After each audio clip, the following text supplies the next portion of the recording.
Well, I had like this conversation. I say conversation loosely because it was like a social media conversation. We don't really conversate over that. But we had this conversation, and he's a guy who graduated from AA, broke kind of like an alcoholic addiction. He was kind of checking me because I made this metaphor comparing a bar to a church, and he's like, "Don't call the bar a church, man." And at first I was like, "I don't get it," but then like I wrote a poem because I didn't get it. So, and it's funny because I sent this poem to that friend about 3 days ago, and he didn't even know he sparked me to write this poem. And he told me it sent to him at the right time because he was like going through kind of that relapse season and all that. So it's like I kind of wrote that poem for him in a sense, you know. So it's cool to kind of like know that. But thank you so much. Yeah, absolutely. So it's called A Bar in the Church. Is the name of this one.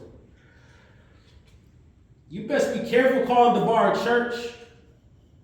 You know, I was once one of many members who'd come as they are for early service, who'd wait for deacons to open doors, who'd hang over sleep in passenger seat of parking lot, breath smelling as if still possessed by spirit of happy hour 13 hours ago. I done seen converts catch the Holy Ghost, falling out of pews, boldly speaking in tongues of slurred words, stumbling steps, pupils perished as you stared in eyes that were dead in layers. We was consuming communion till we all bow head in prayer like the rest of the congregation. We was sheep seeing saloon as shepherd, so we follow the herd's way. We was cross-faded, crucified, sipping thorns then bloom like rose on third day. Now if you're keeping count, that's Monday to Thursday, but you best be careful calling the speakeasy a pulpit. The bar stools be filled with many followers, filled with believers who put faith in drink menus, reading every line as his memory verses, swallowing scriptures, then believing they can move mountains as they reminisce on how Jesus turned water to wine.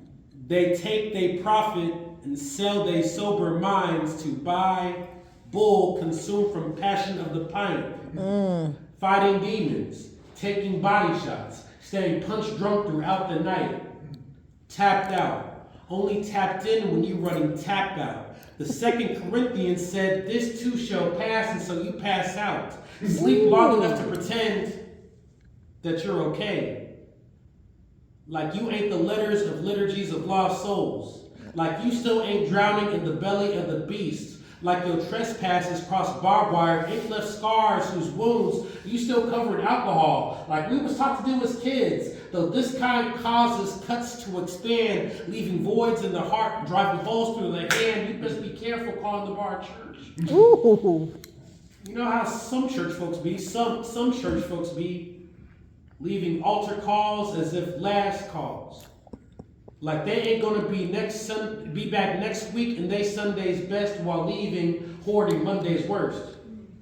Carrying baggage after baptisms, hate after forgiveness, shame when curses lifted. Like your uncle who couldn't beat them addictions. Like your brother who drowned under his afflictions. Like AA apostles who graduated, exiled themselves from church hurt of corner stores and closed tabs, becoming living testimonies that you can do what they can, but you best be careful making a sanctuary of a religion that is of many worse than when they came. You best be careful calling the bar church.